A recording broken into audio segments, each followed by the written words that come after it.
بسم اللہ الرحمن الرحیم۔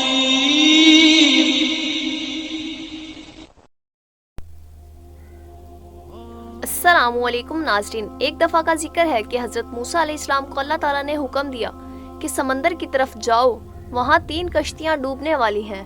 حضرت موسیٰ علیہ السلام فوری حکم الہی کی تعمیل کرتے ہوئے سمندر کی جانب چل دیے۔ ساحل پر سکون تھا۔ بہت دور سے ایک کشتی آتی ہوئی دکھائی دی جو آہستہ آہستہ ساحل کی طرف بڑھ رہی تھی۔ ابھی وہ کنارے سے کچھ ہی فاصلے پر تھی کہ حضرت موسیٰ علیہ السلام نے آواز دی کہ اے کشتی والو، اللہ کا حکم آنے والا ہے، ہوشیار رہنا۔ انہوں نے جواب دیا، آپ جانتے ہیں کہ اللہ کے حکم کو کوئی نہیں ٹال سکتا، ہم تو اس کے بندے ہیں جو حکم الہی کے پابند ہیں۔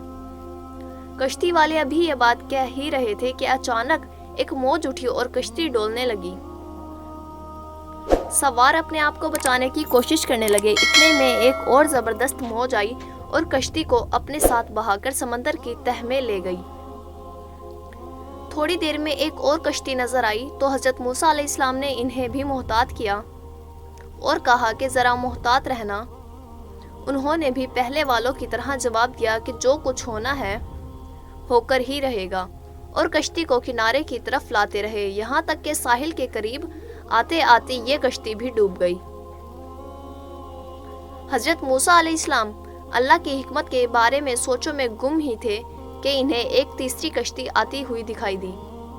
آپ نے حسب سابق اس کشتی والوں کو بھی نصیحت کی کہ دیکھو، اللہ کا حکم آنے والا ہے، اپنے گناہوں کی معافی مانگتے ہوئے ذرا محتاط ہو کر آؤ۔ انہوں نے جواب میں کہا کہ اے اللہ کے نبی، جس طرح آپ سچے ہیں اس طرح اللہ کا حکم بھی اٹل ہے، اسے کوئی نہیں بدل سکتا، لیکن اللہ کی رحمت بھی تو ہے، ہم اس کی رحمت سے کیوں مایوس ہوں؟ لہٰذا ہم اللہ کی رحمت پر بھروسہ کر کر آ رہے ہیں، اور وہ اپنی رحمت کے صدقے میں ہمیں ضرور امن و سلامتی کے ساتھ کنارے پر پہنچا دے گا۔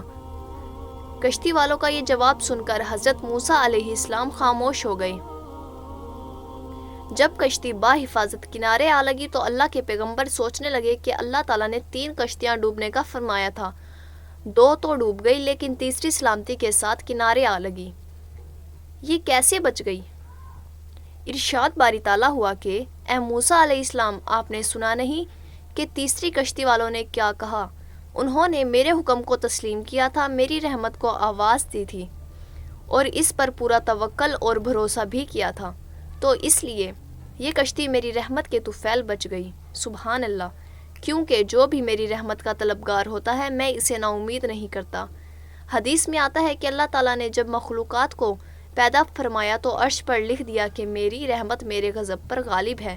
سبحان اللہ و بحمدہ، سبحان اللہ العظیم۔